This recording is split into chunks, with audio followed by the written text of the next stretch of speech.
के मुख्यमंत्री योगी आदित्यनाथ ने अपने गृह जनपद यानी कि गोरखपुर सदर सीट से नामांकन करने के साथ ही धुआंधार चुनाव प्रचार की शुरुआत कर दी है।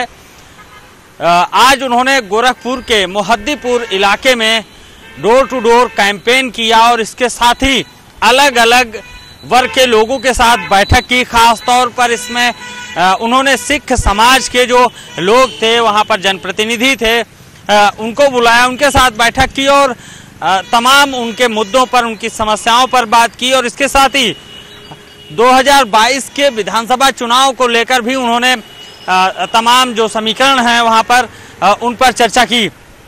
जाहिर सी बात है कि मुख्यमंत्री योगी आदित्यनाथ को सिर्फ गोरखपुर सदर सीट ही नहीं या गोरखपुर जिले की ही सीटें नहीं, बल्कि पूरे पूर्वांचल और पूरे उत्तर प्रदेश में चुनाव प्रचार करना है। उनके कंधों पर जिम्मेदारी है पिछले 5 सालों से उत्तर प्रदेश की, यूपी बीजेपी की। ऐसे में जाहिर सी बात है 2022 का चुनाव उनके लिए बेहद चुनौती भरा है, चुनौतीपूर्ण है। खास तौर पर गोरखपुर और पूर्वांचल इलाका उनके लिए बेहद मायने रखता है, चूंकि ये उनका क्षेत्र है और उन्हें हर हाल में इस पूरे क्षेत्र में बीजेपी को विजय हासिल करानी ही है। लखनऊ से वीडियो जर्नलिस्ट गौरव के साथ अनूप त्रिपाठी, JK 24/7 न्यूज। बलरामपुर, अंबेडकर नगर, सिद्धार्थ नगर और गोरखपुर समेत जो है 10 जनपद की 59 विधानसभा सीटों पर 3 मार्च को चुनाव होना है। इसके लिए जो है, इसको देखते हुए बसपा ने अपनी छठे चरण की जो है सूची जारी की है। जो छठे चरण में चुनाव होना है उसके लिए जो है एक सूची में जो प्रत्याशियों का नाम जो रखा गया है, सामने आया है, उसमें इस बात का बीएसपी ने ध्यान रखा है कि जो प्रत्याशी हैं उनके जातीय समीकरण के साथ साथ इलाके में कितना वो प्रभाव रखते हैं और अपनी पूरी विधानसभा क्षेत्र में उनका क्या रसूख है, इस बात को ध्यान रखते हुए बीएसपी जो है उसने जो है प्रत्याशियों का चयन किया है और अब समय जो है उनकी जो एक सूची जारी भी कर दी, ताकि जो बीएसपी के प्रत्याशी हैं वो अपने क्षेत्र में जाकर लोगों से जनसंपर्क और जन समर्थन के जो है मांग कर सके। यही वजह है कि बीएसपी ने अब छठे चरण का जो सूची थी प्रत्याशियों की अब जारी कर दी। हालांकि इन जनपदों में 3 मार्च को चुनाव होना है। 3 मार्च को चुनाव के बाद जो है 10 मार्च को जो है काउंटिंग होगी। उसके बाद ये साफ हो पाएगा कि यूपी में किसकी सरकार बन रही है। कैमरामैन जुबेर के साथ Anoop Chaudhary, JK news, Lucknow. Bharatiya Janata party की तरफ से राज्यसभा में 8 फरवरी को सभी सांसदों की मौजूदगी को लेकर एक व्हिप जारी किया गया है, जिसके माध्यम से तमाम राज्यसभा सांसदों को निर्देश दिए गए हैं कि 8 फरवरी को पूरी क्षमता के साथ राज्यसभा में अपनी उपस्थिति तमाम राज्यसभा सांसदों को देनी है। क्योंकि अगर हम बात करें तो प्रधानमंत्री का संबोधन 8 फरवरी को होना है, राष्ट्रपति का धन्यवाद जो ज्ञापन है वो प्रधानमंत्री के माध्यम से दिया जाएगा और वहीं जो संशोधन बिल है राष्ट्रपति को लेकर वो भी पारित होना है। ऐसे में भारतीय जनता पार्टी यानी जो पक्ष है उसको ये जरूर लग रहा है कि जो विपक्ष है वो इसको लेकर हंगामा कर सकता है। यही देखते हुए अब भारतीय जनता पार्टी की तरफ से फैसला लिया गया है। तमाम जो राज्यसभा सांसद है उनको कहा गया है कि अपनी उपस्थिति यहाँ आपको दर्ज करवानी है और सभी जो राज्यसभा सांसद हैं वो 8 फरवरी को उपस्थित रहेंगे और प्रधानमंत्री का संबोधन होगा।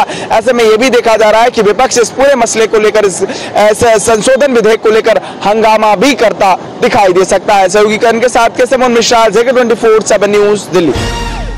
लगभग 1 साल पहले हरियाणा में आंदोलनरत किसानों ने करनाल के जिस कैमला गांव में हरियाणा के मुख्यमंत्री मनोहर लाल खट्टर का हेलीकॉप्टर भी नहीं उतरने दिया था, वहीं पर जब हरियाणा के मुख्यमंत्री मनोहर लाल खट्टर कल कैमला गांव में पहुंचे तो लोगों ने ढोल नगाड़ों के साथ उन पर फूलों की बारिश की। बच्चे क्या, बूढ़े क्या, बुजुर्ग क्या और आदमी क्या, गांव के सभी लोग मुख्यमंत्री मनोहर लाल खट्टर के स्वागत में जुट गए। इस स्वागत से खुश होकर मुख्यमंत्री मनोहर लाल खट्टर ने सभी लोगों का धन्यवाद किया। इसके बाद मुख्यमंत्री मनोहर लाल कैमला गांव के लंगड़ा बाबा के मंदिर में गए, जहां उन्होंने मंदिर के पुजारी से आशीर्वाद लिया। इसके बाद उन्होंने मंदिर में हॉल बनाने के लिए 51 लाख रुपए की घोषणा भी की। इसी के साथ लोगों के स्वागत से खुश होकर मुख्यमंत्री मनोहर लाल ने गांव को कई सौगात भी दे डाली। इस सौगात में उन्होंने ऐलान किया कि गांव के अंदर गोबर गैस से प्लांट बनाया जाएगा और उसके अलावा गांव में मौजूद तालाबों का भी नवीनीकरण किया जाएगा। ज्ञात हो कि पिछले साल जब किसानों का आंदोलन चल रहा था तो ऐसे में मुख्यमंत्री मनोहर लाल खट्टर एक जनसभा को संबोधित करने करनाल के कैमला गांव में पहुंचने वाले थे। किसानों के उग्र प्रदर्शन को देखते हुए मुख्यमंत्री मनोहर लाल खट्टर के हेलीकॉप्टर को गांव में नहीं उतारा गया, जिसके बाद वहां पर किसानों पर लाठियां भी बरसाई गई थी। लेकिन अब जब से किसानों का मसला सुलझ गया है, तब मुख्यमंत्री मनोहर लाल खट्टर एक बार फिर कैमला गांव में पहुंचे, जहां उनका स्वागत बड़े धूमधाम से किया गया। कैमरा पर्सन अमित के साथ कपिल गौड़, Check 24 न्यूज। झारखंड के धनबाद शहर का बहुचर्चित प्रमोद हत्याकांड अब निष्कर्ष पर आ गया है। सीबीआई ने इस मामले में जितने भी लोगों को अभियुक्त बनाया था, कोर्ट ने सभी को बरी कर दिया। कोर्ट का कहना है कि यह बात तो हकीकत है कि गोली चली और उनकी मृत्यु हुई, लेकिन सीबीआई यह प्रमाणित करने में असफल रही कि गोली किसने चलाई और किस बंदूक से चलाई।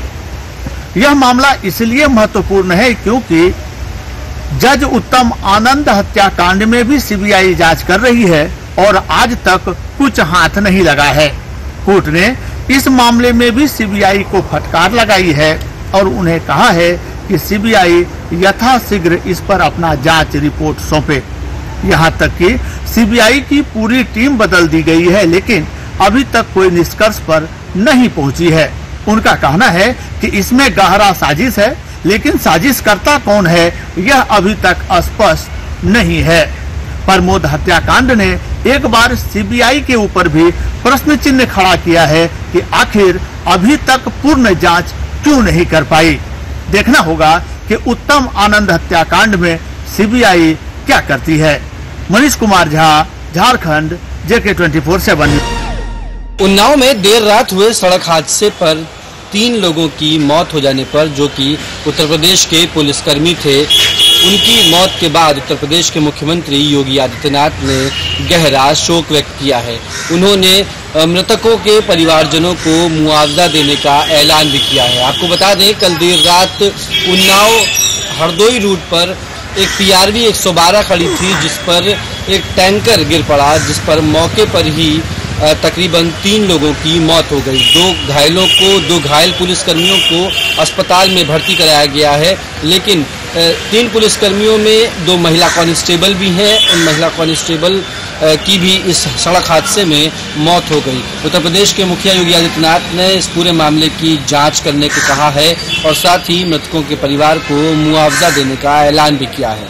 वीडियो जर्नलिस्ट गौरव के साथ गौरव पांडे, JK 24/7 न्यूज, लखनऊ। पिछले कुछ दिनों से लगातार जहां कोरोना वायरस के मरीजों की संख्या में गिरावट दर्ज की जा रही है, तो वहीं फरीदाबाद स्वास्थ्य अधिकारियों ने एक दावा किया है, जिसमें कहा जा रहा है कि फरीदाबाद में तमाम लोगों को जो है वैक्सीनेट करने का काम किया गया है और अब 100% लोगों को वैक्सीनेट जो है स्वास्थ्य विभाग की ओर से किया जा चुका है। ऐसे में जब स्वास्थ्य अधिकारियों से बातचीत की गई तो उनका कहना था कि ग्रामीण क्षेत्रों में और शहरी क्षेत्रों में लगातार वैक्सीनेट करने के लिए कैंप लगाए जा रहे हैं और अब तक लाखों की संख्या में वैक्सीनेट के कैंप लगाए गए।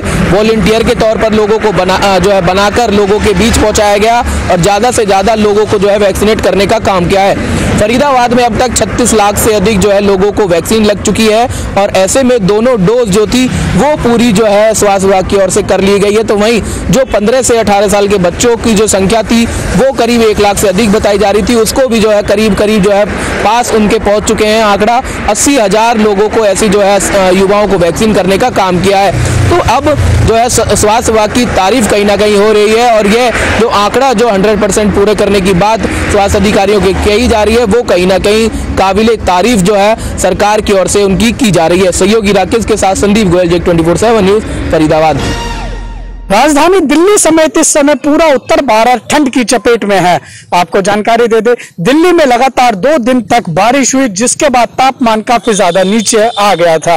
अगर गुरुवार के तापमान की बात करें तो दिल्ली में गुरुवार के तापमान ने बीते 19 साल का रिकॉर्ड तोड़ के रख दिया था। गुरुवार को दिल्ली का अधिकतम तापमान 14.3 डिग्री सेल्सियस दर्ज किया गया था। वहीं आपको जानकारी दे दे, अगर आज के तापमान की बात करें तो भारतीय मौसम विज्ञान विभाग के अनुसार दिल्ली का आज का तापमान अधिकतम 19 डिग्री सेल्सियस तक रह सकता है। वहीं अगर न्यूनतम तापमान की बात करें तो दिल्ली का आज का न्यूनतम तापमान 7 डिग्री सेल्सियस तक जा सकता है।